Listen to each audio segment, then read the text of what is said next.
सबसे पहले ये देखो, इसको छोटी मोटी घटना, छोटा मोटा युद्ध बता देना कितना शोभा देता है। और जब हम ये बात कर रहे हैं विजय वेट्टीदीवार, आप भी जानते हैं कांग्रेस के बड़े लीडर, वो ये कह रहे हैं कि ये क्या था, ये 5,000 के ड्रोन्स के लिए हम 15 लाख की हमारी मिसाइलें छोड़ रहे थे। सवाल है तो क्यों नहीं पूछेंगे। पहली बात ये है कि क्या भारत का प्रधानमंत्री या भारत की सरकार ये कह रही है कि ऑपरेशन सिंदूर युद्ध है? आप अगर खड़गे जी ने कहा है कि छोटा मोटा, बिल्कुल, तो ये अपनी तरीके तो भारत की सरकार कह रही है कि हमने युद्ध नहीं लड़ा। ऑलराइट, ये तो भारत की सरकार का ऑफिशियल स्टैंड है। ठीक है। अब ये है आम जिंदगी।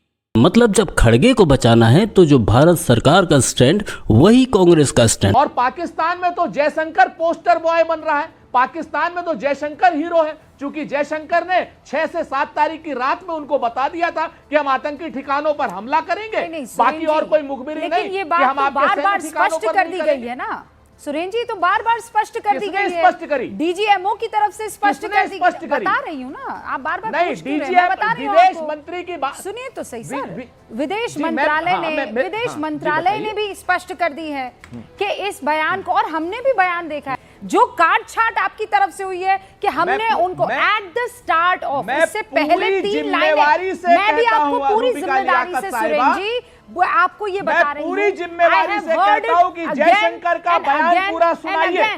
बिल्कुल, जयशंकर का बयान पूरा सुनाइए। आप सुना दीजिए। चलिए मैं आप वाला बयान सुन लेती हूँ। एक आदमी से पूछिए आप। हाँ, एक आदमी से मैं पूछवा दूंगी। अंग्रेजी जो अच्छे से समझते हैं वो ये जानते हैं, at the very start of operation Sindoor, not before operation सिंदूर।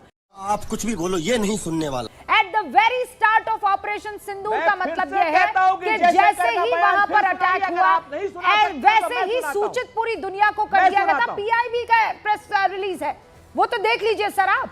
विदेश मंत्रालय कह रहा है, पीआईबी फैक्ट चेक कर रहा है, लेकिन आप मानने को तैयार नहीं। ये है मेंटोस जिंदगी। लेकिन जब जयशंकर की बात हो तो भाड़ में जाए भारत सरकार का स्टैंड, अपना स्टैंड वही जो अपने आका का स्टैंड। वही बात बार-बार, एक ही बात पूरा एएनआई पर दिया है, वो सुनाता हूं। एब्सोल्युटली सुनाइए, मैं सुनना चाहती हूँ। चलिए सुनाइए, हाँ सुनाइए सर, कीजिए बिस्मिल्लाह, कीजिए बिस्मिल्लाह सर, सुनाइए सर, मैं देखना चाहती हूँ। We are striking at terrorist infrastructure. We are not striking at the military. So the military has an option of standing out. मैं आपको पूरा बयान सुना दूंगी। अरे भैया, आप लोग, यही तो प्रॉब्लम है ना आपकी। नहीं, ये बयान गलत हो तो बताइए। इसके पहले की 4 लाइनें भी तो सुन लीजिए ना सुरेंद्र राजपूत जी। इसके पहले की भी तो 4 लाइनें सुनिए। Operation What do you mean by at the start of the operation? So what do you mean by that, mister? What do you mean by that? At the start of Operation Sindoor. What do you mean by that? At the start of the operation. You tell me ना भैया, क्या? What do you mean by that? We are not striking at the military. What do you mean by जैसे operation start हुआ उससे पहले उन्होंने बता दिया। अरे साला तुम लोग पागल है क्या? पागल है तुम लोग? कौन है? It's called before Operation Sindoor. At the start. Ji, at the start, before start of the Operation Sindoor, yes. Ji, at the start, before start of the Operation Sindoor, yes. Because even at that start, if you're at the start of the operation. Ji, at the start, before start of the Operation Sindoor, yes. रे गंवारों के मुखिया, भैया तेरे चूल्हे में गिली लकड़ी भरी है, फूंक रहा हूँ, जलती नहीं है, समझता नहीं है। Because even at that start, if you're at the start of the operation, we had sent a message to Pakistan saying we are striking at terrorist infrastructure. We are not striking at the military. At the start, before start of the Operation Sindoor, yes. ज्यादा चपड़ किए तो मुंह में छाता घुसेड़ दूंगा और खोलूंगा भी, समझ गए? मैं कहता हूँ 15 लाख, क्या भारत में इतनी क्षमता है? हम भिखमंगे देश नहीं है। 10 करोड़ का भी रॉकेट होगा तो हम ध्वस्त करेंगे S-400 से, आकाश मिसाइल सिस्टम से। लेकिन कांग्रेसी तो है ही कमीशन खोर, रुपया देखते हैं। इनके नेता कह रहे 15,000 का जो आ रहा था ड्रोन, 15 लाख के रॉकेट से क्यों डाउन किया? कमीशन खोर आपको, आपका खानदान होगा कमीशन खोर, कांग्रेसी कोई कमीशन खोर नहीं है। मैं कब हो गया ये? कब हुआ कब? खानदान तुम्हारा तो पता ही नहीं है, पाकिस्तानी होगा, पाकिस्तानी खानदान से हो तुम, समझे? जब ये कहते हैं कि सब कुछ बताना चाहिए देश को, ये चीन के साथ एमओयू किया था राहुल गांधी ने, पार्टी टू पार्टी। मैं जानना चाहता हूं इसमें क्या लिखा है कि भारत के खिलाफ गद्दारी करेंगे? इसमें लिखा है कि रिश्वत लेंगे। हमें क्यों नहीं पता? मैं नागरिक हूं भारत का, मैं जानना चाहता हूं इस एमओयू में क्या है। नहीं, ये तो मुश्किल होगा कि 93,000 सैनिक जब हमारे पास थे, हमारे पास मौका था कि हम पीओके ले लेते। सैम मानेकशॉ का बकायदा एक बयान भी है सर, फील्ड मार्शल। वो ये कहते हैं कि वो इंदिरा गांधी से जब मुलाकात करने के लिए गए थे तो उन्होंने कहा कि जुल्फिकार अली भुट्टो ने हमें जो है बेवकूफ बना दिया। जुल्फिकार अली भुट्टो ने आपको बेवकूफ बना दिया, सैम मानेकशॉ ने ये इंदिरा गांधी जी से कहा था जब हम उस पोजीशन में थे कि हम पीओके ले सकते। सुरेंद्र जी, 3-4 चीजें हैं रूबिका जी। एक दिन एक काम कीजिए, मैं आपको बहुत बधाई दूंगा अगर आप सिर्फ 1971 पर एक दिन पूरा का पूरा कार्यक्रम रखेंगी और उस वक्त हमारे राजनीतिक नेतृत्व को और भाजपा के राजनीतिक नेतृत्व को बुलाएंगी और सैन्य नेतृत्व में भी जो पुराने लोग हैं जिन्होंने 71 का वार लड़ा था उनको बुलाएंगी, तो दूध का दूध पानी का पानी हो जाएगा। 1971 में हम पोजीशन में थे अपने पीओके को मांगने के लिए, हम पोजीशन में थे कश्मीर का मुद्दा सॉल्व करने के लिए। हमने 93,000 प्रिजनर्स वापस कर दिए, पर अपने वो 71 प्रिजनर्स वापस नहीं लिए जिनकी बीवियां अभी तक गुहार लगा रही हैं कि हमारे हस्बैंड कहाँ हैं। हमने मूवमेंट ही नहीं करी, यहां तक कि इंटरनेशनल कमेटी और रेड क्रॉस वगैरह सब ने कहा आप चाहते हैं रिपोर्ट करिए, आपको बताएंगे। नहीं तो क्या उसका कौन जवाब देगा? सुरेंद्र जी 30 सेकंड सर, और उसके बाद गौरव भाटिया।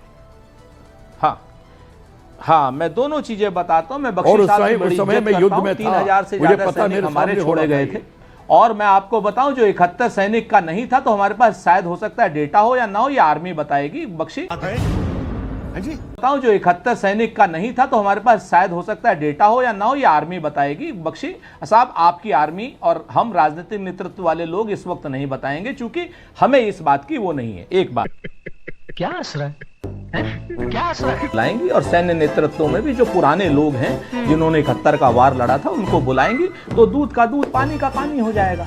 ससुर कोई उन चैनलों को नहीं कह रहा गद्दार पाकिस्तानियों को, जिन जिन चैनलों ने बैठाया उनको कोई गद्दार नहीं कह रहा। हाँ, यहाँ मैं सुरेंद्र राजपूत से पूरी तरह से सहमत हूँ। जब देश की सरकार पाकिस्तान के सारे यूट्यूब चैनल्स को बैन कर रही है, जब देश की सरकार पाकिस्तान की मीडिया को बैन कर रही है, ऐसे समय में हमारे ही देश की मीडिया पाकिस्तानियों को बुला बुलाकर उनको मंच दे रहे थे। ये अपने आप में एक घृणित कार्य है जिसे कोई भी न्यूज़ चैनल छिपा नहीं सकता। So I am 100% agree with Surendra Rajput. और जब इतना कटु सत्य सुरेंद्र राजपूत ने उठा दिया तो रूबिका का तिल मिलाना भी बनता है। और उसके बाद रूबिका ने जो खरी खोटी उनको सुनाई है वो बात अपनी जगह, लेकिन बात तो बंदे ने सही कही थी। गद्दार पाकिस्तानियों को जो जो चैनल बैठाए उसका बहिष्कार होना चाहिए। जो क्या प्रॉब्लम क्या होगी पाकिस्तान को? तो हमने कोई हाफिज सईद को थोड़ा ही बिठाया। क्यों पाकिस्तान दुश्मन को बुला करके बैठाओगी रूबिका लियाकत अपने स्टूडियो में? और तो मनमोहन सिंह फिर क्यों गए थे? तो मनमोहन सिंह क्यों गए थे? क्यों मुलाकात की थी? ऐसे जो आप कर रहे हैं, मनमोहन सिंह क्यों गए थे फिर दुश्मन मुल्क के पास? बताइए। सियाचिन को कटोरी में उठाकर, नहीं क्या, मुझे ये बताइए, अक्साई चिन को कटोरे में उठाकर किसने दे दिया था? ऐसे करके बोल रहे हैं। हाँ सुरेंद्र राजपूत, यहाँ पर चैनल पर बुलाने पर बड़ा कलेजा आपका ये ऐसे थरथरा रहा है। क्यों लेकर आए थे नेहरू गांधी? बताइए क्यों देकर आए थे अक्साई चीन को? क्यों देकर आए थे 93,000 सैनिकों को? और हमारे आज भी 71 जो सैनिक हैं वहां पर, बताऊं, पढ़ के सुनाऊं आपको 71 नाम? क्यों सौंप आए थे आपने दुश्मन पाकिस्तान को? यहाँ पाकिस्तान, यहाँ पर जब बुला दिया पाकिस्तानी गेस्ट को तो आप कह रहे गद्दार पाकिस्तान को क्यों बिठाया? मुझे ये बताइए, इंदिरा गांधी ने गद्दार पाकिस्तानियों को 71 सैनिकों को क्यों नहीं वापस लेने के लिए बात बोली? ये बताइए, आप जवाब दीजिए मुझे इसका। और क्यों पाकिस्तान गद्दार के सवालों को आपके नेता पूछ रहे हैं? जवाब दीजिए, क्यों गद्दार पाकिस्तान के सवालों को आपके नेता पूछ रहे हैं? डॉलरों में जवाब दीजिए, डॉलरों में गद्दार पाकिस्तान के सवालों को आपके नेता क्यों पूछ रहे हैं? क्या छिपा हुआ है? ऐसी क्या डील हुई है आप लोगों की? और सबका ऐसी क्या डील हुई है आप लोगों की कि जो पाकिस्तान सवाल पूछ रहा है सुरेंद्र राजपूत, वो आप लोग पूछ रहे हैं? डेलीगेशन पर कोई बात नहीं करूंगा, 71 सैनिक क्यों नहीं आए, नहीं बात करूंगा, 71 में क्या हुआ, नहीं बात करूंगा, एस जयशंकर को गद्दार कह दूंगा, तमाम तरीकों की चीजों पर बकवास कर देनी है, लेकिन तरीके के सवालों का जवाब नहीं देना है।